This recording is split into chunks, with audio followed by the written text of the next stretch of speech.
कृष्ण हरे हरे हरे राम राम राम हरे हरे। श्रील प्रभुपाद की सीता ठुकरानी का भी आज जन्मदिन है ना, appearance day. Sita Thakurani appearance day है ना आज? नहीं अपीयरेंस डे है ना।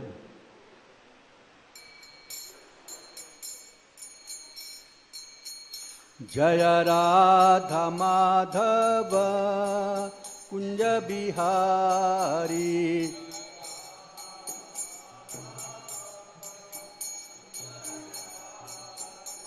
जय राधा माधव कुंज बिहारी।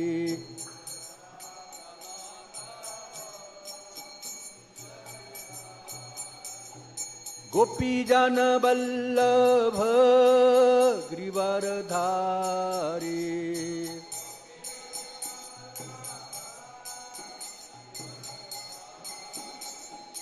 गोपी जन वल्लभ गिरिवरधारी।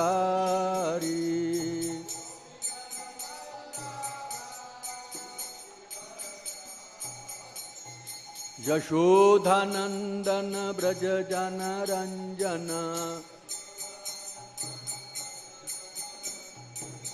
यमुना तीर बनचारी। जय राधा माधव कुंज बिहारी।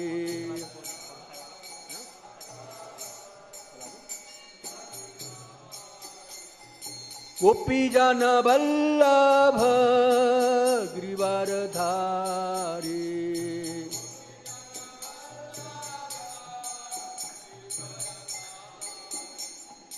यशोधानंदन ब्रज जन रंजन, यशोधानंदन ब्रज जन रंजन। यमुना तीरा बनचारी। जय राधा माधव कुंज बिहारी।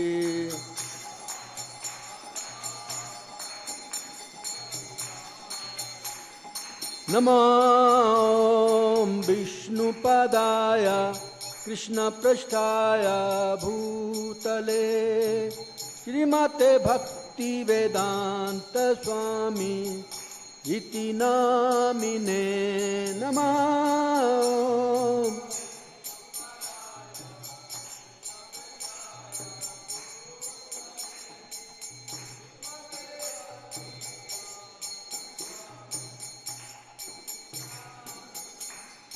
नमस्ते सरस्वती देवे गौरवाणी प्रचारिणे, निरविशेष शून्यवादी पाश्चात्य देशतारिणे। नमस्ते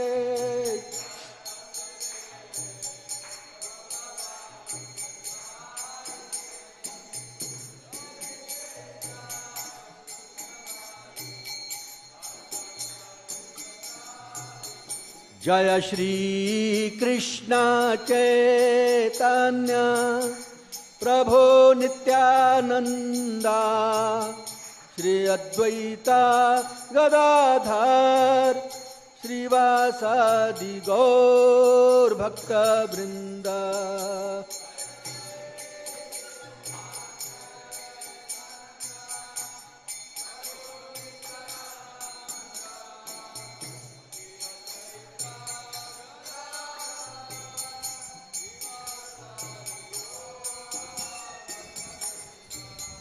जय श्री कृष्ण चैतन्य प्रभो नित्यानंदा, श्री अद्वैत गदाधर श्रीवासादि गौर भक्त वृंदा।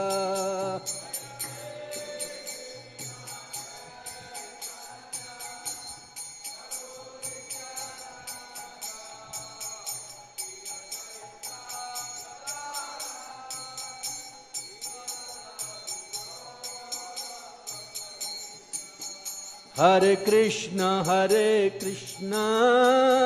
कृष्ण कृष्ण हरे हरे, हरे राम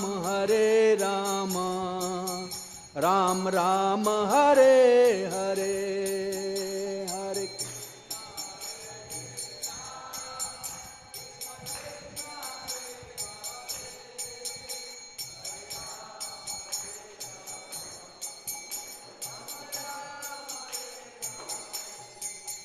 हरे हरे कृष्ण कृष्ण कृष्ण हरे हरे, हरे राम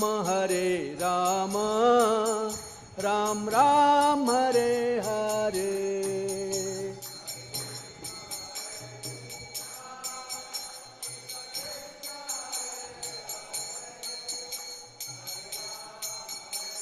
जय प्रभुपाद। हरे कृष्ण कृष्ण कृष्ण हरे हरे, हरे राम राम राम हरे हरे, हरे कृष्ण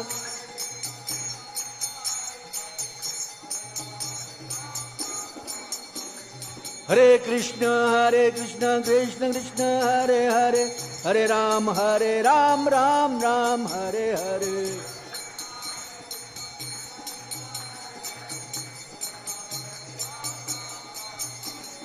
हरे कृष्ण कृष्ण कृष्ण हरे हरे, हरे राम राम राम हरे हरे।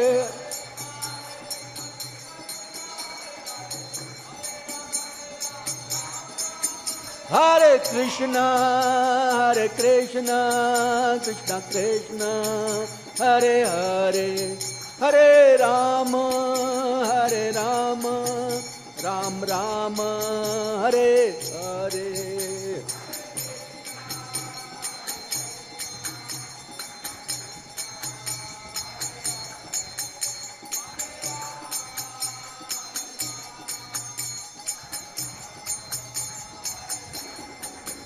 हरि बोल हरि बोल हरि बोल हरि बोल।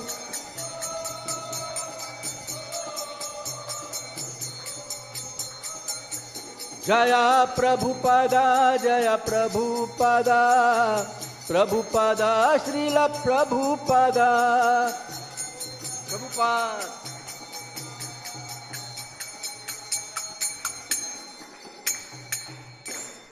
जय ओम विष्णुपाद परमहंस प्रभुराजकाचार्य स्तोत्र शत अभय चरणारविंद भक्ति वेदांत स्वामी महाराज प्रभुपाद की। इस कॉन्फाउंडराचार्य शिविर of the whole world Jagat Guru शील प्रभुपाद की। प्रेम से कहो श्री कृष्ण चैतन्य प्रभु नित्यानंद जय अद्वैत गदाधर श्रीवासादि गौर भक्त वृंद की। अनंत कोटि वैष्णव वृंद की जय। सांवेद भक्त वृंद की जय। श्रीमती सीता ठाकुरानी की जय। श्रीमती सीता देवी ठाकुरानी की बोल प्रेमानंदी हरे। सब भक्तों की जयकार हो हरे कृष्ण। सब भक्तों की जयकार हो हरे कृष्ण। गुरु और गौरंग की जयकार हो हरे कृष्ण।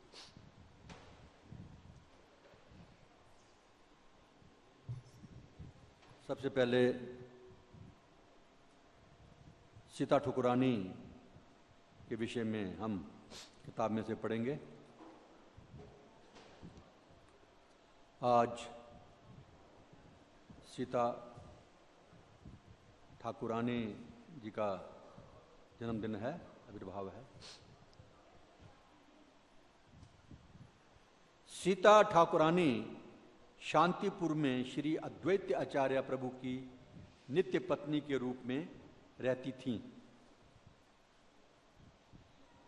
वे सदैव श्री गौर सुंदर के प्रति वात्सल्य प्रेम में लीन रहती थीं। श्री चैतन्य के आविर्भाव के तुरंत उपरांत सीता ठाकुरानी मायापुर आईं। वे नाना प्रकार के वस्त्र आभरण, शिशु के लिए रेशमी पोशाकें, रत्न जड़ित हार तथा हेम में जड़े भ्याग्र नख लाई। वैसे हमारे रिवाज है कि जब भी कोई बच्चा पैदा होता है तो ननिहाल वाले जो हैं वो ये सामान लेके आते हैं, ये कपड़े आदि वगैरह पोशाकें। तो यहाँ पर सीता ठकुरानी लेके आई हैं। उस कांच नाभ बालक के पूजन हेतु वे अनेक मांगलिक वस्तुएं भी लाईं, जैसे दुर्वा, धान्य, हल्दी, कुमकुम, चंदन इत्यादि। ये दुर्वा जो है ये बर्तनों में भी रखा जाता है। जब किसी घर में बच्चा होता है ना तो बर्तन शुद्ध रहें तो दुर्वा रखी जाती है। ये आजकल रिवाज खत्म हो गया, पता ही नहीं लोगों को, पता ही नहीं है, वैसे रखते थे ये पहले। भगवान को अद्भुत नाम निमाई सीता ठाकुरानी ने ही दिया था। नीम के पेड़ के नीचे प्रकट हुए भगवान, तो सीता ठाकुरानी ने उनका नाम दिया निमाई। श्री कृष्ण लीला में सीता ठाकुरानी योगमाया अथवा पौर्णमासी हैं। श्री कृष्ण के जन्मोत्सव के अवसर पर उन्होंने नंद व यशोदा को शिशु पालन के विषय में अनेक अनुदेश दिए। जब भी भगवान प्रकट होते हैं ना तो उनके साथ जितने भी उनके ग्वाल बाल सखा हैं सब प्रकट होते हैं और देवी देवता भी प्रकट होते हैं।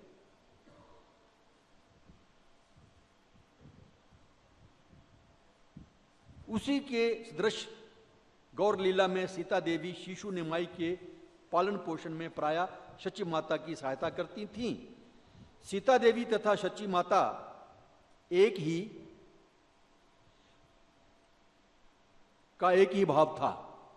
निमाई उन दोनों की आंखों का तारा था।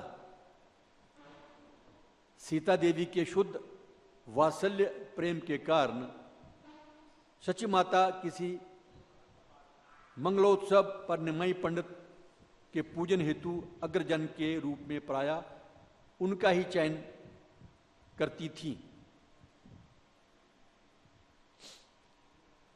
परवर्ती काल में श्री चैतन्य महाप्रभु तथा श्री नित्यानंद प्रभु प्रायः अद्वैताचार्य एवं सीता ठाकुरानी से भेंट करने शांतिपुर आया करते थे।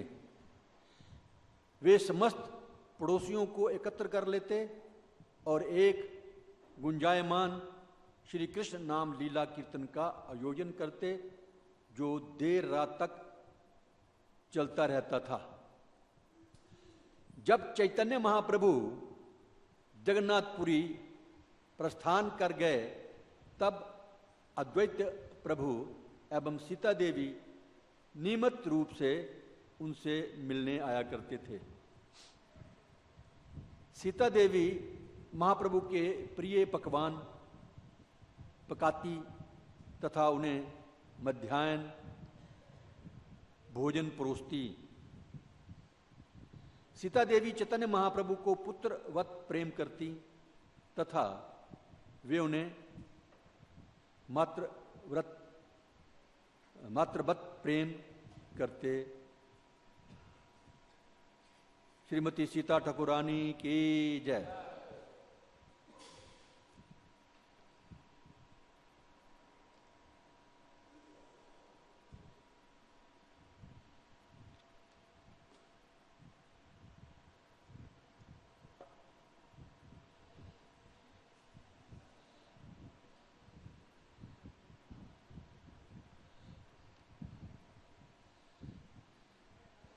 ओम नमो भगवते वासुदेवाय।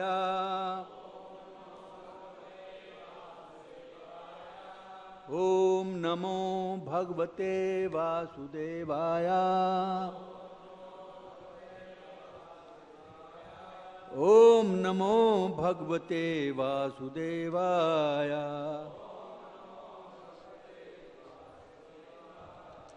नारायणं नमस्कृत्य नरं चैव नरोत्तमं देवीं सरस्वतीं व्यासं ततो जयामुद्रियते। नष्टप्रायेषु भद्रेषु नित्यं भागवत भगवती उत्तम श्लोके भक्तिर्भक्ति। ओम अज्ञानतिमिरन्धस्य ज्ञानञ्जनशलाकया चक्षुरुन्मिलितं येन तस्मै श्रीगुरुवे श्रीचैतन्यमनोभीष्टं स्थापितं येन भूतले स्वयं रूपकदा मह्यं ददाति स्वपदान्ति। वन्देऽहं श्रीगुरो श्रीयुतापदकमलं श्रीगुरून् वैष्णवंश्च श्रीरूपं साग्रजातं सहगना रघुनाथान्वितं तं सजीवं साद्वैतं सावधूतं परिजनसहितं कृष्णचैतन्यदेव श्रीराधा कृष्णा पादान् सहगना ललिता श्रीविशाखान्वितं। हे कृष्ण करुणा सिंधु दीनबंधु जगत्पते गोपेश गोपिकाकांत राधाकांत नमोस्तुते। तप्त कांचन गौरांगी राधे वृंदावनेश्वरी वृषभानुसुते देवी प्रणमामि हरे। वाञ्छाकल्पतरुभ्यश्च कृपा सिन्धुभ्येव च पतितानां पावनेभ्यो वैष्णवेभ्यो नमो नमः। श्री कृष्ण चैतन्य प्रभु नित्यानंद श्री अद्वैत गदाधर श्रीवासादि गौर भक्तवृंद। हरे कृष्णा कृष्ण कृष्ण हरे हरे हरे राम राम राम। धन्यवाद।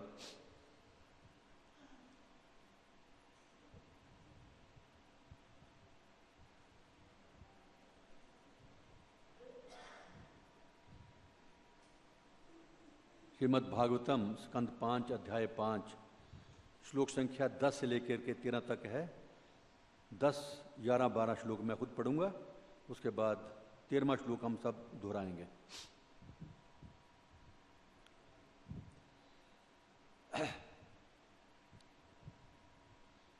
हंसे गुरो मयि भक्त्यानुवृत्त्या वितृष्ण्या द्वन्द्वतितिक्षया च सर्वत्र जन्तोर्व्यसनावगत्या जिज्ञासया तपस्येह निवृत्त्या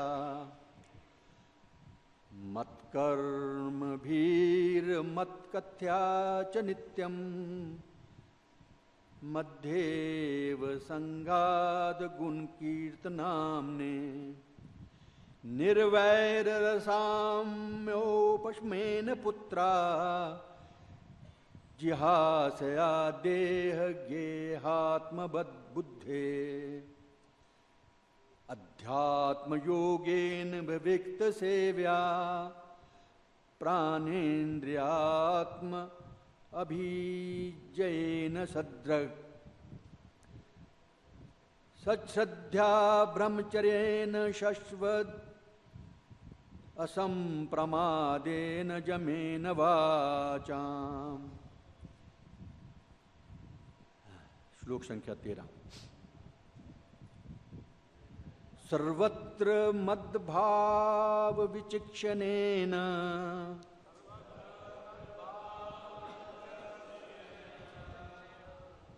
ज्ञानेन विज्ञान विराजितेन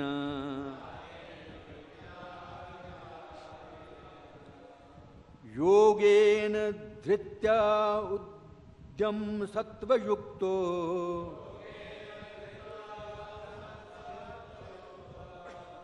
लिंगम व्यपोहेत कुशलो अहमाख्या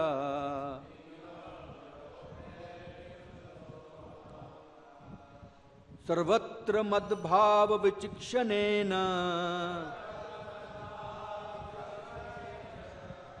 ज्ञानेन विज्ञान विरात जितेन योगेन धृत्या उद्यम सत्वयुक्तो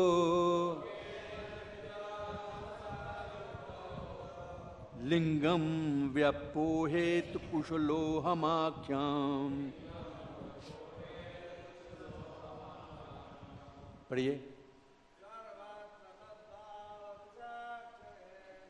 सर्वत्र मद्भाव विचिक्षणेन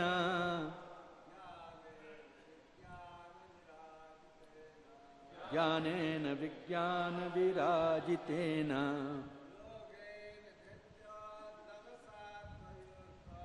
योगेन धृत्या उद्मसत्त्वयुक्तो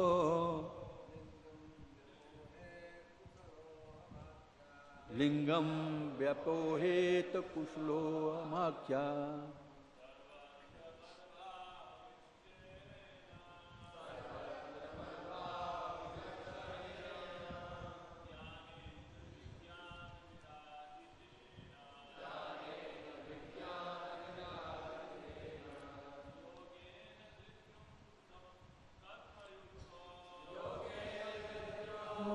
सत्वयुक्तो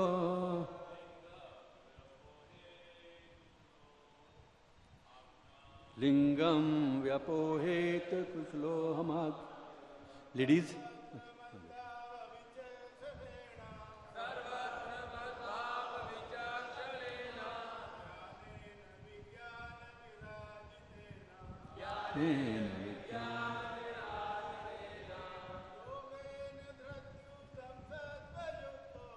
योगेन धृत्या सत्वयुक्तो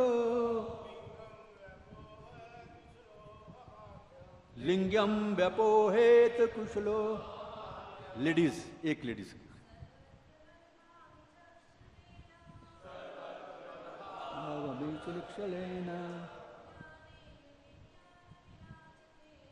ज्ञानेन विज्ञान विराजितेन योगेन धृत्यात्म सत्वयुक्तो लिंगम व्यपोहेत कुशलो हमाख्य। धन्यवाद। शब्दार्थ तो कल पढ़े हैं सब ने, है ना, परसों। शब्दार्थ तो पढ़ने की जरूरत नहीं है अभी, पहले पढ़े हुए हैं सारे। परसों पहले पढ़े हैं ना, तो फिर अनुवाद पढ़ देता हूं मैं। हैं पढ़े थे कल परसों? नहीं पढ़े? चलो पढ़ देता हूं। हैं ठीक है, मैं खुद पढ़ता हूं, आप सिर्फ सुनिए। कोई लंबा है ना, फिर लेक्चर नहीं पूरा होगा।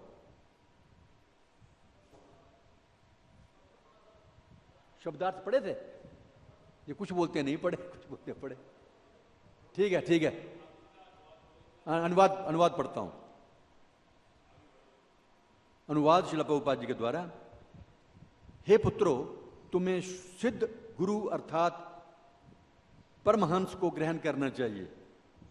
इस प्रकार तुम मुझ पूर्ण पुरुषोत्तम भगवान पर अपनी श्रद्धा तथा प्रेम रखो।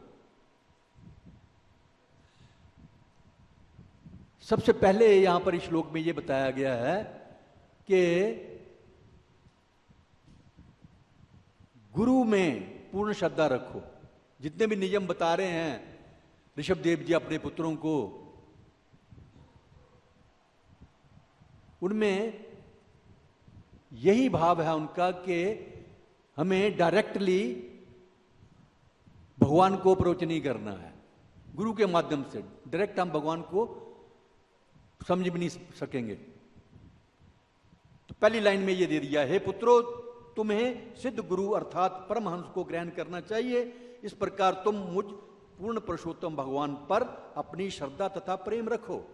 तुम्हें इंद्रिय तृप्ति से घृणा करनी चाहिए तथा ग्रीष्म एवं शीत ऋतु के समान आनंद तथा पीड़ा की द्वैतता को सहन करना चाहिए। इंद्रिय तृप्ति तो पूरे हमारे वैदिक शास्त्रों में वर्जित किया गया है।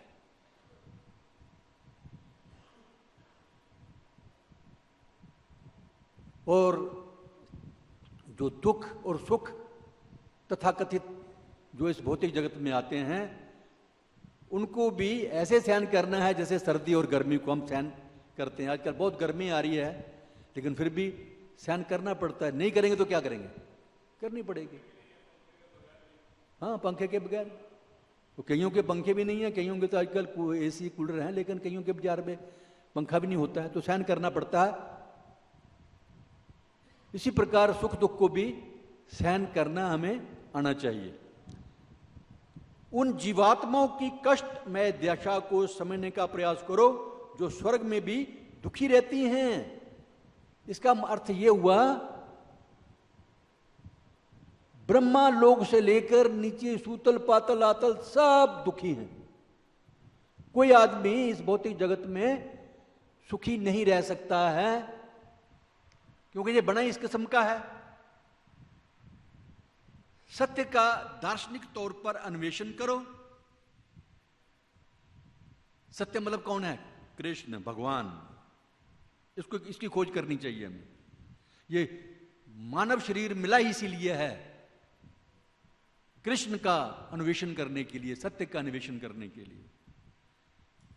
फिर भक्ति के निमित्त समस्त प्रकार की तपस्या करो।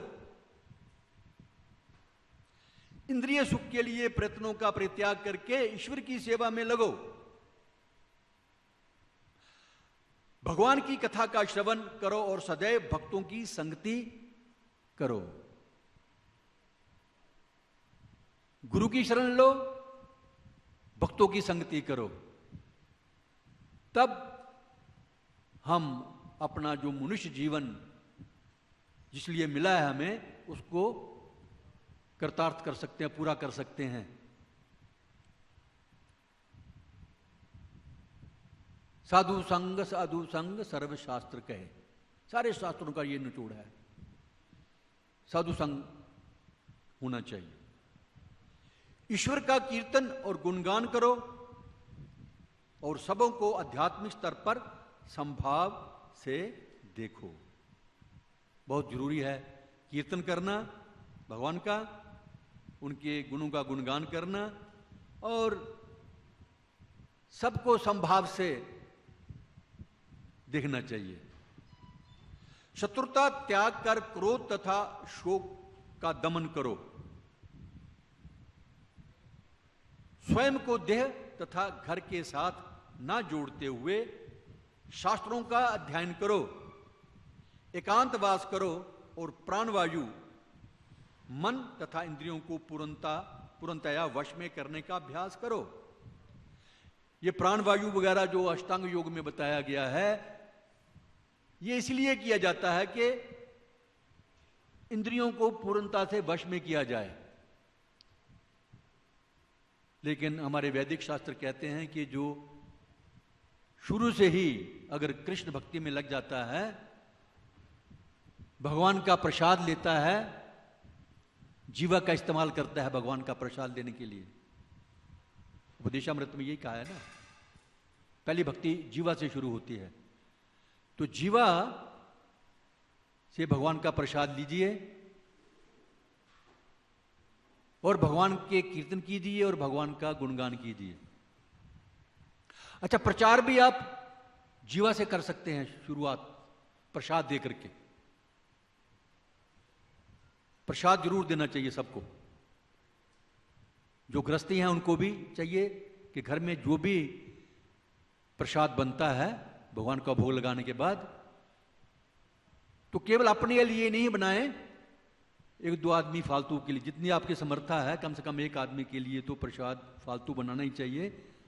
बाहर जाकर के आंगन में गेट पर कोई आवाज दीजिए, कोई भूखा है तो उसको प्रसाद दीजिए। तो ये भी प्रचार हो जाएगा, क्योंकि उससे क्या है, उसकी जो टिश्यूज हैं बुद्धि के वो स्वच्छ हो जाएंगे और भगवान का जो प्रसाद है वो असर करेगा, वो धीरे धीरे वो भी भक्त बन जाएगा, है ना। तो प्रचार यहां से शुरू करना है और अपने आप भी भक्ति शुरू करनी है जीवा से।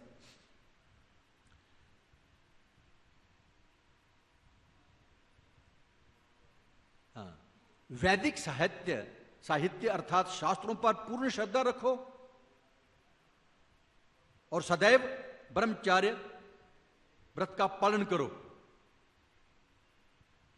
वैदिक साहित्य अथवा शास्त्रों पर पूर्ण श्रद्धा रखो। कभी कभी बहुत सारे लोग बोलते हैं शास्त्र तो क्या है, हिंदू माइथोलॉजी है ये। ऐसा नहीं है। जैसे आजकल नया उदाहरण देता हूं मैं। पहले तो अमेरिका ने चंद्रमा पे अपने रॉकेट भेजे, रशिया ने भी भेजे, अभी हिंदुस्तान भी, भारतवर्ष भी भेज रहा है। लेकिन हमारे शास्त्र तो ये नहीं मानते, प्रभुपाद जी ने भी कहीं नहीं कहा। वो तो बोलते हैं कि चंद्रमा तो बहुत दूर है और सूरज की जो किरणें हैं उसकी, सूरज लाइट की अवधि से भी हम अगर यात्रा करें तो हजारों वर्ष लग जाएंगे। बाकी जब हम छोटे छोटे बच्चे थे तभी से सुन रहे हैं चंद्रमा के ऊपर प्लाट बिक रहे हैं, लोग मकान बना रहे हैं। अभी तक तो 74 साल 75 साल की उम्र हो गई है, अभी तक तो ऐसा हुआ ही नहीं। तो पता नहीं कहां जाते हैं ये लोग। प्रभुपाद तो यहां तक के बोलते हैं कि ये जो साइंटिस्ट लोग हैं जो पब्लिक का पैसा लेकर के एंजॉय करते हैं और धोखा दे रहे हैं पब्लिक को। ऐसा नहीं है कि चांद पे जा नहीं सकते हैं, हमारे योगी लोग जाते ही हैं, योगी लोग जा सकते थे, जाते थे, नारद जी सब जगह होके आते थे। लेकिन साइंटिस्ट अभी तक तो नहीं गए हैं। जब जाएंगे तो प्लाट खरीदेंगे हम भी वहां पर। तो शास्त्रों पे श्रद्धा होनी चाहिए। ये नहीं, बहुत सारे, एक दफा कोई लेक्चर कर रहा था, हमारे बहुत सारे गुरु भाई मतलब प्रभुपाद जी के शिष्य हैं, इन बातों को सुन करके छोड़ के चले गए थे। तो ऐसा नहीं है, पूरी श्रद्धा होनी चाहिए। जो हमारे शास्त्रों में कहा है बिल्कुल एग्जैक्ट कहा हुआ है। जब जाएंगे तो देखेंगे फिर क्या करते हैं, देखते हैं। अभी तक तो नहीं गए। सदैव ब्रह्मचर्य का व्रत पालन करो, यह बहुत जरूरी है, ब्रह्मचर्य का पालन करना। अभी ब्रह्मचर्य का मतलब है कि बचपन में ही, बालावस्था से ही ब्रह्मचर्य की शिक्षा दी जानी चाहिए, जो कि अब दुनिया के किसी कोने में नहीं दी जाती है। हमारे जमाने में जब हम स्कूल में पढ़ते थे तब तो थोड़ा बहुत सिखाते थे, लेकिन अभी किसी स्कूल में ये नहीं सिखाया जाता है। वहां तो वो ऐसे भी लिखना होता था, ब्रह्मचर्य के ऊपर प्रस्ताव लिखना पड़ता था, वो सिखाते भी थे। मैं तो वैसे भी सनातन धर्म स्कूल में भी पढ़ा हूं, आर्य समाज स्कूल में भी पढ़ा हूं, तो वहां भी ब्रह्मचर्य के ऊपर जोर दिया जाता था। लेकिन आजकल और कहीं नहीं। इवन आर्मी में भी सिखाया जाता था ये ब्रह्मचर्य के बारे में। और जब तक हम ब्रह्मचर्य का पालन नहीं करेंगे तो भगवत भक्ति प्राप्त करना तो दूर की कौड़ी है। साथ में प्रभुपाद जी भी कहते हैं कि यदि कोई गृहस्थ पति पत्नी एक ही पत्नी के प्रति समर्पित है और पत्नी एक ही पति के समर्पित है तो वो भी ब्रह्मचारी कहलाया जाएगा। ये प्रभुपाद जी का कहना है। नो इलिसिट सेक्स, इसलिए प्रभुपाद जी ने कहा है अवैध संबंध नहीं होने चाहिए। अपने कर्तव्यों को करते हुए व्यर्थ की बातें करने से बचो। ओ, ये आदत तो मुझ में भी है, कमी है, जो कमी है। व्यर्थ की बातें मतलब भगवान कृष्ण का टॉपिक के अलावा जितनी भी बातें हम करते हैं दुनियादारी की, वो सब व्यर्थ की बातें हैं। फालतू बकवास करते रहते हैं हम लोग, कोई मतलब नहीं उसका निकलता है, वेस्ट ऑफ टाइम। तो फालतू बातें नहीं करनी चाहिए, इससे हमें बचना चाहिए। ये नियम है, ये बेसिक नियम है, एक्चुअली मूल सिद्धांत हैं जितने भी ये ऋषभदेव महाराज बता रहे हैं, भगवान ऋषभदेव बता रहे हैं, ये बेसिक सिद्धांत हैं। भक्ति तो बाद में शुरू होती है, ये बेसिक सिद्धांत हमें पता होना चाहिए। अपने कर्तव्यों को करते हुए व्यर्थ की बातें करने से बचो। सदैव भगवान का चिंतन करते हुए सही स्रोत से ज्ञान प्राप्त करो। ये नहीं है कि किसी से भी ज्ञान प्राप्त कर लो। रास्ते में मजमे लगाने वाले भी होते हैं ना, वो भी बहुत बड़ा ज्ञान देते थे, महाभारत की कहानियां सुनाते हैं, भगवत गीता के श्लोक भी सुनाते हैं, और अंत में उसको क्या करना होता है, मंजन बेचना होता है, सुरमा बेचना होता है। तो ऐसे लोगों से नहीं, जिन्होंने अपनी परंपरा से ज्ञान को अर्जित किया है। एवं परंपरा प्राप्तम, प्रभुपाद जैसे गुरुओं के मुख से सुनना चाहिए ज्ञान, एरागरा नथुखरा से नहीं।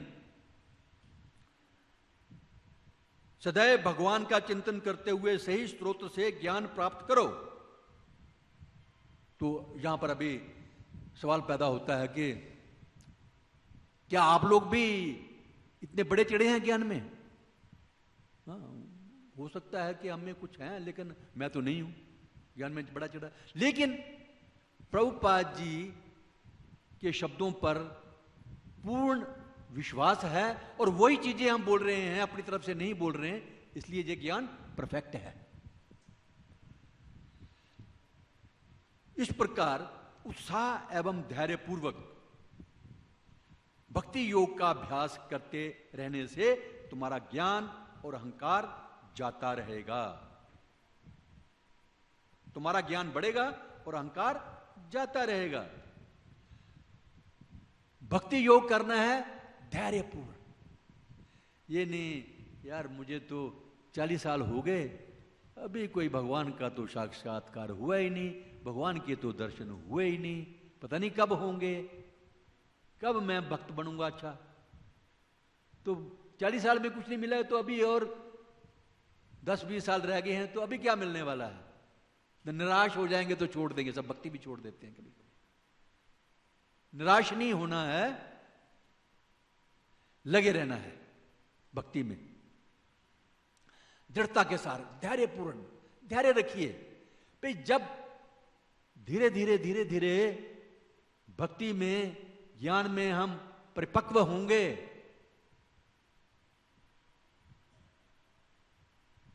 तो भगवान स्वयं ही अपने आप को प्रकट कर देंगे आपके सामने।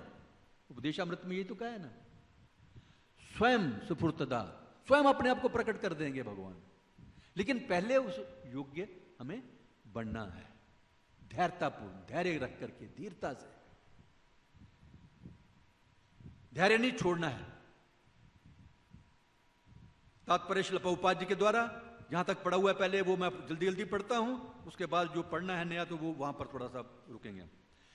इन 4 श्लोकों में ऋषभदेव अपने पुत्रों को बताते हैं कि वे किस प्रकार अहंकार तथा सांसारिक बद्ध जीवन से उत्पन्न झूठी पहचान से मुक्त हो सकते हैं। उपयुक्त विधि से अभ्यास करने पर धीरे धीरे मुक्त हुआ जा सकता है। इन निर्दिष्ट विधियों से भौतिक शरीर, लिंग व्यपोहित का परित्याग करके अपने मूल आत्म देह में स्थित हुआ जा सकता है। इस बात को तो प्रभुपाद जी बार बार लगभग हर पेज के ऊपर बताते हैं। We are not this body, we are spirit soul. इस पर बहुत जोर दिया जाता है क्योंकि ये बहुत जरूरी है। हम अपने आप को ये शरीर ही मानते हैं, इसलिए इस पर बड़ा जोर दिया जाना चाहिए। किंतु सर्वप्रथम कोई प्रामाणिक गुरु बनाना पड़ता है। श्री रूप गोस्वामी ने अपनी कृति भक्ति रसामृत सिंधु में इनकी सम्मति दी है। श्री गुरु पादाश्रय, भौतिक संसार के बंधनों से मुक्त होने के लिए गुरु के पास जाना होता है। तद विज्ञानार्थम स गुरुम इवाभिगच्छेत, गुरु से प्रश्न करके तथा सेवा करके आध्यात्मिक जीवन में अग्रसर हुआ जा सकता है। जब कोई भक्ति, गुरु की सेवा क्या है? शारीरिक सेवा भी है, लेकिन गुरु ये चाहते हैं कि जो वो भगवान का संदेश आपको सुना रहे हैं उसका प्रचार प्रसार करो आगे। ये असली सेवा है गुरु की। जब कोई भक्ति में लग जाता है तो व्यक्तिगत सुविधा, खाने सोने तथा पहनने का आकर्षण सहज ही कम हो जाता है। होता कि नहीं कम? भले जब 10-20 साल हो जाते हैं तो कभी कभी वही धैर्य छूट जाता है ना, हम तो कमजोर हो जाता है आदमी, हिम्मत कमजोर हो जाती है, तो तब कभी कभी ज्यादा सो जाते हैं। नहीं तो शुरू शुरू में बड़ा उत्साह जब होता है ना, नींद भी नहीं आती, मैं तो आज 24 घंटे आज सोऊंगा ही नहीं, भगवान का कीर्तन करूंगा, भगवान का जप करूंगा, माला जाप करूंगा। होता है, खाने का समय भी नहीं है मेरे पास, सोने का समय भी नहीं है, फालतू समय का भी नहीं है, आकर्षण भी नहीं है, ज्यादा कपड़े अच्छे अच्छे तड़क भड़क वाले पहने नहीं। ये शुरू में ज्यादा होता है, लेकिन बाद में कभी कभी वो हमारी अपनी कमी के कारण कम हो सकता है। लेकिन यहां कहा गया कि हमें धैर्यपूर्वक आगे बढ़ते जाना है। जहां तक खाने और पहनने का है, वो तो कहा गया है, क्या है, भालो ना खाविए, भालो ना पहरिए, है ना। हाँ, ग्राम कथा ना सुनिए बे, तो वो तो बिल्कुल ठीक है। जब तक आप ग्राम कथाएं सुनेंगे तो उनमें रुचि रहेगी, तो भगवान की कथाओं में रुचि नहीं आएगी। एक म्यान में दो तलवारें नहीं रह सकती, दो नावों में पैर नहीं रख सकते हम। हाँ, अगर दृढ़तापूर्वक हम भक्ति में लगे हुए हैं, कृष्ण भक्ति में लगे हुए हैं, तो खाना पीना सोना और भौतिक आकर्षण, कपड़ों का आकर्षण धीरे धीरे अपने आप ही कम हो जा सकता है। प्रभुपाद जी बार बार कहते हैं simple living, simple living, high thinking, simple living. So भक्त की संगति करने से आध्यात्मिक स्तर बना रहता है। यदि हम भौतिक लोगों के साथ संगति करेंगे तो वो आपको भौतिक बातें ही बताएंगे। चलो आज सिनेमा चाहें, चलो आप नाटक चलें, और उधर उधर की बातें सुनाएंगे। लेकिन यदि आप भक्तों से दोस्ती करेंगे, भक्तों का संग करेंगे, तो हमारा जो आध्यात्मिक स्तर है बना रहेगा, क्योंकि वो कृष्ण के अलावा कुछ कहेंगे ही नहीं आपको। प्रभुपाद जी के पास भी जब हम लोग जाते थे तो वो ये थोड़े बोलते थे कि तुम्हारे बच्चे ठीक ठाक हैं, नौकरी ठीक ठाक चल रही है, ये तो नहीं कभी कहा उन्होंने। माला ठीक ठाक हो रही है ना, भक्ति चल रही है ना। और भक्त भी यही कहते हैं। पहले शुरू शुरू में मुझे याद है, आजकल तो ये जब प्रसाद लेते हैं हम लोग ना, तो बड़ा शोर होता है, जैसे कौवे बोलते कहाँ कहाँ कहाँ कहाँ कहाँ प्रसाद ले रहे हैं, तो उस समय बड़ा शोर, सबसे ज्यादा शोर वहां पर ही होता है प्रसाद के समय में। मौन रूपा प्रभु के बारी लोगों को बोलते भी हैं, डांटते भी हैं, लेकिन फिर भी उस समय चुप हो जाते हैं, उसके बाद फिर दोबारा शुरू हो जाता है। फालतू बातें करते हैं, ग्राम कथाएं करते हैं। लेकिन पहले मुझे याद है जब हम लोग प्रभुपाद जी के शिष्य जितने भी थे बैठते थे प्रसाद में, तो वो उधर उधर की बातें नहीं करते थे। जो लेक्चर में सुना है उसी के विषय में, कृष्ण के विषय में ही बातें करते थे। तो ये हमें भी करना चाहिए जी, क्योंकि हम अभी उन्नति करने के लिए यहां पर इस्कॉन में ज्वाइन किए हुए हैं। अगर यहां पर भी हम ग्राम कथा ही करते रहेंगे तो फिर क्या लाभ उठाया हमने। तो लाभ उठाइए समय का, बुद्धिमान बनिए। मद देव संगात शब्द अत्यंत महत्वपूर्ण है। ऐसे अनेक तथाकथित धर्म हैं जिनमें विभिन्न देवताओं की पूजा की जाती है, किंतु यहां संगात का अर्थ ऐसी संगति जो कृष्ण को ही उपास्य अर्च विग्रह रूप में स्वीकारती है। प्रभुपाद जी ने भी अभी यही बताया है, अनन्य भक्ति और कोई नहीं। इसकी सबसे बड़ी मिसाल हालांकि राधा रानी भक्ति प्रदाता हैं, भगवान कृष्ण ही है राधा रानी। तो वो उनसे भी हम ये सीख सकते हैं। जब वो रासलीला में कुंजों में गोपियों के साथ भगवान कृष्ण भी हैं, तो एकदम भगवान कृष्ण लुप्त हो जाते हैं और जाकर के एक पेड़ के नीचे चतुर्भुज रूप, नारायण रूप करके बैठ जाते हैं। लेकिन वहां पर जब ढूंढती हैं सखियां, राधा रानी भगवान को ढूंढती हैं, तो वहां पर नारायण बैठे हुए हैं चतुर्भुज रूप में। तो इन्होंने ज्यादा तवज्जो नहीं दी उनके ऊपर। हालांकि बड़े बड़े ऋषि मुनि हजारों साल तपस्या करके भी नारायण के धाम में नहीं जा सकते, इतनी तपस्या करते हैं फिर भी। लेकिन वहां पर तो सहज दर्शन हो रहे हैं, लेकिन नहीं, कृष्ण को देखा है तो बात करो। इसको बोलते हैं अनन्य भक्ति। और कुछ नहीं चाहिए, अन्य नहीं। जो श्री कृष्ण को ही उपास्य अर्च विग्रह रूप में स्वीकारती हैं। लेकिन इसके लिए भी तरीका है, कृष्ण को ढूंढना पड़ता है। अनन्य भक्ति में यह नहीं है कि मैंने आज रात को कृष्ण को देखा था, मेरे सपने में आए थे, वो गोवर्धन पर्वत उठा रहे थे, है ना, मेरे साथ खाना खा रहे थे भगवान, ये नहीं।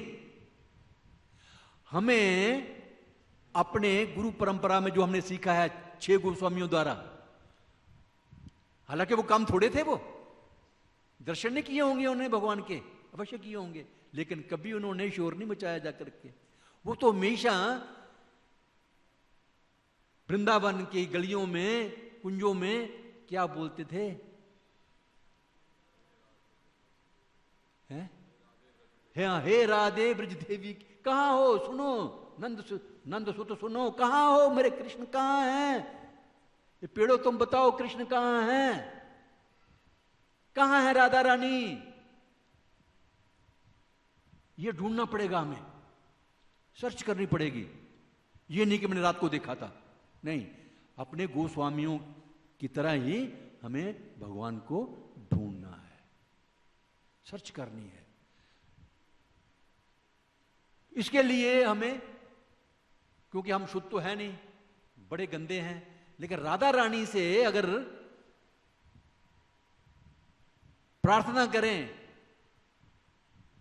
वो तो कृपालु है ही राधा रानी, खैर राधा रानी से ज्यादा कोई कृपालु नहीं है।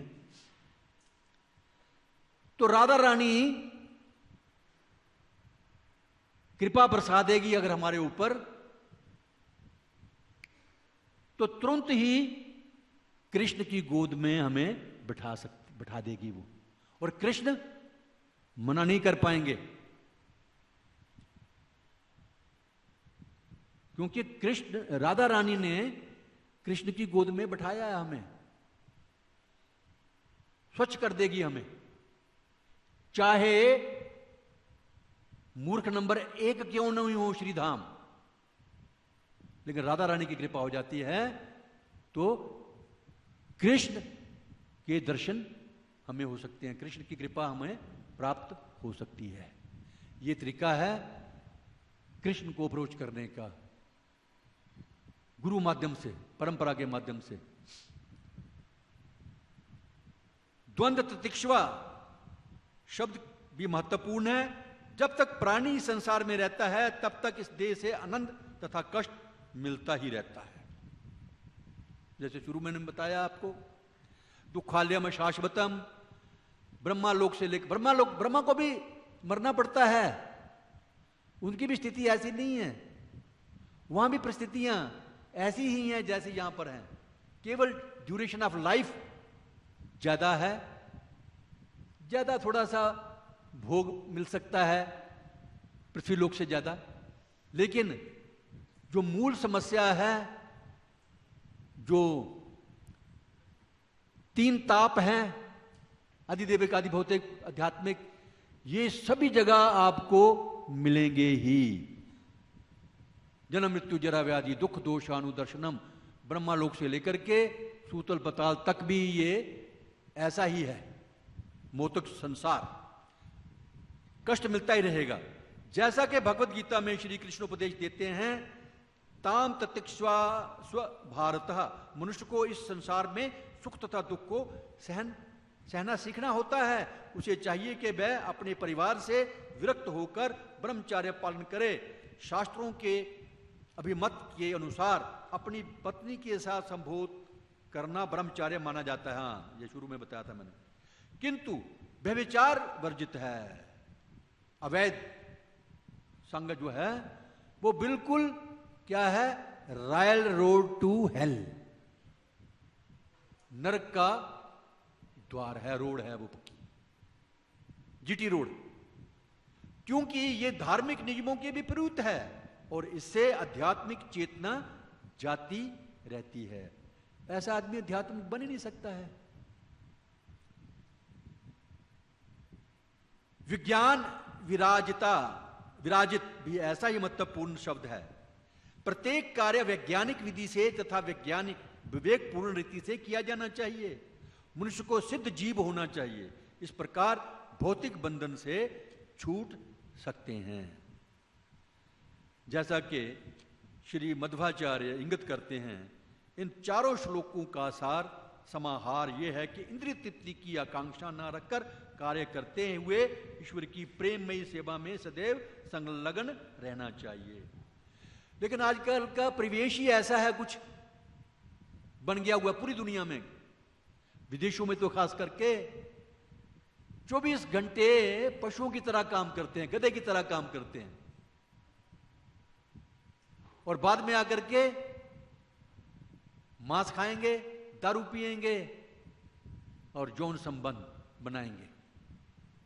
बस इसी के लिए वो दिन रात बड़ी बड़ी फैक्ट्रियों में, और लोहे की जो कारखाने देखे ना, वहां पर लोहा पानी की तरह पिघलता है, वो वहां पर काम करते हैं। इनको बोल गया उग्र कर्म है ये सारे ही उग्र कर्म है ये। तो ये लोग करते हैं मांस खाने के लिए, फिर दारू पीते हैं उसको पचाने के लिए। तो ये सब हो रहा है। भारतवर्ष में भी थोड़ा बहुत शुरू हो ही गया है अभी ये। तो इससे कोई चांस नहीं है दोबारा से कुत्ता गधा बिल्ली बन जाओगे। भगवान ने कृपा करके ये मनुष्य जीवन दिया है, ये उग्र कर्म करने के लिए नहीं दिया हुआ है। भगवान की भक्ति करके, कृष्ण की भक्ति करके, गुरु की नियंत्रण में रह करके, अपने 6 गोस्वामियों की परंपरा पे चल करके ज्ञान अर्जित करो और भगवत धाम जाने का प्रयास करो। इसलिए मिला है मनुष्य जीवन। कुत्ते गधे बिल्ले सूअरों की तरह परिश्रम करके नहीं मिला। परिश्रम करने के लिए पशु मिले हुए हैं, लेकिन पशुओं को तो खा जाते हैं, पशुओं को तो पकड़ के खा जाते हैं। जैसा कि श्री मध्वाचार्य इंगित करते हैं, इन चारों श्लोकों का सार समाहार यह है कि इंद्रिय तृप्ति की आकांक्षा ये जितने भी श्लोक पढ़े हैं ना हमने 10 से लेकर 13 तक, इसका सार यही है, सारांश यही है कि इंद्रिय तृप्ति की आकांक्षा न रख करके कार्य करते हुए ईश्वर की प्रेममयी सेवा में सदैव संलग्न रहना चाहिए। 24 घंटे भगवान की सेवा में हमें लगे रहना है। इंद्रिय तृप्ति का कोई स्थान नहीं है। दूसरे शब्दों में कहा जा सकता है कि मुक्ति का स्वीकृत मार्ग भक्ति योग है। श्री मध्वाचार्य अध्यात्म से उदाहरण देते हैं, आत्मनो विहितम कर्म वर्जित्वान्य कर्मणः कामस्य चा परित्यागो निरीहेत्याहुरुत्तमा।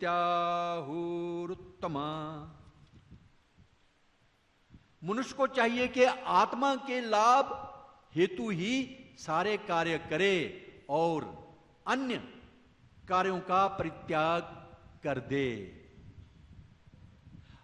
अपना भला भी नहीं चाहते लोग, अपने भला का भी पता नहीं मेरे किस में लाभ है वो भी नहीं चाहते। इसके लिए हमें थोड़ा लालची होना चाहिए। क्या लालची होना चाहिए? आत्मा का लाभ के लिए। जितने भी अन्य कार्य हैं उनकी कोई आवश्यकता नहीं है। यदि हम यहां से निकलना चाहते हैं तो, अगर नहीं निकलना चाहते हैं तो फिर कौन रोक सकता है? जब मनुष्य इस स्थिति को प्राप्त होता है तो उसे निष्प्रहा कहते हैं। वास्तव में जीवात्मा कभी भी पूर्णतया निष्प्रहा नहीं हो सकती। कुछ ना कुछ तो चाहिए ना, बिल्कुल वियोग तो नहीं रख सकते, ये भी नहीं चाहिए, ये भी नहीं, कुछ तो कुछ चाहिए। किंतु जब तक आत्मा के अतिरिक्त अन्य किसी के हित का चिंतन नहीं करता तो निष्प्रह कहलाता है। उसको बोलते हैं जो आत्मा के का ही फिक्र करता है, किस प्रकार मैं भगवान की सेवा में लग जाऊं, और कोई नहीं सोचता है कब मैं भगवान को भोग लगाऊं, क्या क्या भोग लगाऊं, कैसे लोगों को जोड़ूं भगवान के साथ, कैसे इस्कॉन का प्रचार करूं पूरी दुनिया में जाकर के। पूरी दुनिया में नहीं तो कम से कम भारतवर्ष में, नहीं तो कम से कम किसी एक प्रांत में तो करें। ये ऐसा जब सोचेंगे तो तब बोलेंगे निष्प्रहा। आध्यात्मिक ज्ञान ज्ञान विज्ञान समन्वितम है। प्रैक्टिकल भी होना चाहिए। हाँ, वो ज्ञान तो बड़ा हो गया, मैंने बहुत सारी किताबें सुन ली, डेली लेक्चर भी सुनता हूं, लेकिन अगर प्रैक्टिकल नहीं किया तो क्या लाभ होने वाला उसका? अगर प्रैक्टिकल नहीं उस ज्ञान का इस्तेमाल किया तो कोई लाभ होने वाला नहीं है। ज्ञान तथा विज्ञान से पूर्णतया सज्जित होने पर मनुष्य पूर्ण होता है। ज्ञान का अर्थ है भगवान विष्णु को ही परम पुरुष समझना। विज्ञान का अर्थ है भौतिक जीवन की अविद्या से छुटकारा दिलाने वाले कार्य करना। तो ये प्रैक्टिकल हो गया ना। ये जैसा कि श्रीमद् भागवत में कहा गया है, ज्ञानम परम गुह्यम में यद विज्ञान समन्वितम। विज्ञान का ज्ञान परम गुह्य है, और जिस परम ज्ञान से उस भगवान को कोई समझता है उससे सभी जीवों की मुक्ति को बढ़ावा मिलता है। ऐसा ही ज्ञान विज्ञान है। भगवद गीता में इसकी पुष्टि 4:9 इस प्रकार की गई है। जन्म कर्म च मैं दिव्यम जो वेति तत्वतः त्यक्त्वा देहम पुनर्जन्म नैति मामेति सो अर्जुन। हे अर्जुन, मेरा अभिभाव और मेरे कर्म दिव्य हैं। इस प्रकार जो मनुष्य जान लेता है वह देह को त्याग कर फिर इस भौतिक जगत में जन्म नहीं लेता है, वर्ण मेरे सनातन धाम को प्राप्त होता है। तो ये भगवान की जो बात कही हुई है, इस पर हमें 101% से भी ज्यादा विश्वास होना चाहिए। हो, भगवान ने कहा है तो क्यों ना मैं भगवान के बारे में सुनूं, भगवान के विषय में जानूं। तो फिर एक समय ऐसा आएगा, ये शरीर छोड़ेंगे जब हम, तो सीधा भगवत धाम, back home, back to godhead जाने का प्रॉमिस भगवान कर रहे हैं। अगर इस बात को हम नहीं मानते हैं तो मेरे से ज्यादा बेवकूफ नंबर 1 कौन होगा। लेकिन साथ साथ में जितना भी ज्ञान हमें भगवान ने दिया है उस पर हमें प्रैक्टिकल भी करना है। हाँ, सुन लिया जी, भगवान ने बोला मुझे नमस्कार करो, मेरी भक्ति करो, मुझे तुलसी अर्चन करो, मुझे भोग लगाओ, सुन लिया, लेकिन करो नहीं तो क्या फायदा है। तो करना भी है, भगवान को प्रणाम भी करना है, भगवान को भोग भी लगाना है, तुलसी पत्ता भी अर्चन करना है। ये सब इन 4 श्लोकों का तात्पर्य है। धन्यवाद। हरे कृष्ण। कुछ कोई कहना चाहता है? बोलिए।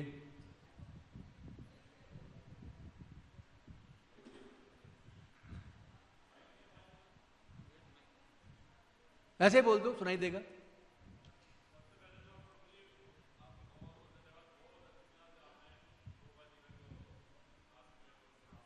वो प्रभुपाद जी ने लिखा है वही तो बोला है मैंने, उसके अलावा बोला ही नहीं कुछ भी, तो मुझे आता ही नहीं कुछ भी। बहुत अच्छा एक्सप्लेन किया। तो एक बात मैं ये भी समझना चाह रहा था कि सेंस ग्रेटिफिकेशन क्या बाहर के लोग करते हैं, हम नहीं करते क्या सेंस ग्रेटिफिकेशन? मंदिर के भक्त हैं या हम सेंस ग्रेटिफिकेशन नहीं करते? जैसे आपने कहा कि बाहर के लोग ये कर रहे हैं वो। नहीं, वो तो मैंने कहा कि इसलिए तो भक्तों के साथ संग करो। अगर भक्तों के साथ संग नहीं करेंगे तो हम भी सेंस ग्रेटिफिकेशन करना शुरू कर देंगे, और बहुत सारे लोग करते भी हैं। इसलिए इससे बचना है, ये तो बताया गया है, इससे बचो, सेंस ग्रेटिफिकेशन से, इंद्रिय तृप्तियों से बचो। अगर हम कर भी रहे हैं तो ये ऋषभदेव जी का, भगवान ऋषभदेव जी का ये उपदेश है कि इंद्रिय तृप्तियों से बचो। तो ये नहीं कह सकते कि नहीं कर रहे हैं। पूजा प्रतिष्ठा, ये इसकी जो काम है, ये भी तो सेंस ग्रेटिफिकेशन है। ये भी सेंस ग्रेटिफिकेशन है कि लोग मुझे प्रणाम करें आकर के, मेरी बड़ी ग्लोरिफिकेशन गाएं, हैं? ये भी इंद्रिय तृप्ति है, इससे भी बचना चाहिए। मैं बहुत बड़ा ओहदेदार हूं, सब कहना मेरा माने, है? तो कहना तो खैर मानना चाहिए, जो सीनियर है उसका कहना तो मानना चाहिए, लेकिन खुद मेरे में भाव रहे कि सारा मेरी इज्जत करें, मेरा ही कहना माने, मेरे अलावा और किसी को ना करें। तो ये सारी बातें सेंस ग्रेटिफिकेशन में ही आती हैं सारी। ये सिर्फ खाना पीना और सेक्स लाइफ यही इंद्रिय तृप्ति नहीं है।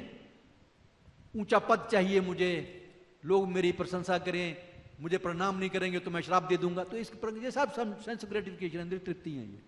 इनसे सबसे हमें बचना चाहिए। ठीक है, thank you Prabhu ji, thank you. धन्यवाद। ग्रंथराज श्रीमद् भागवतम की, श्रील प्रभुपाद की। हरे कृष्ण।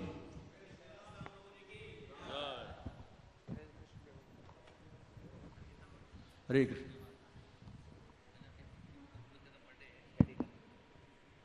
तुमको मेरी तरफ से बोल दो, तुमको मेरी तरफ से बोल दो। आपकी बात में कुछ रहेंगे ना, आपको बोलते हैं जम्मू वाले प्रभु जी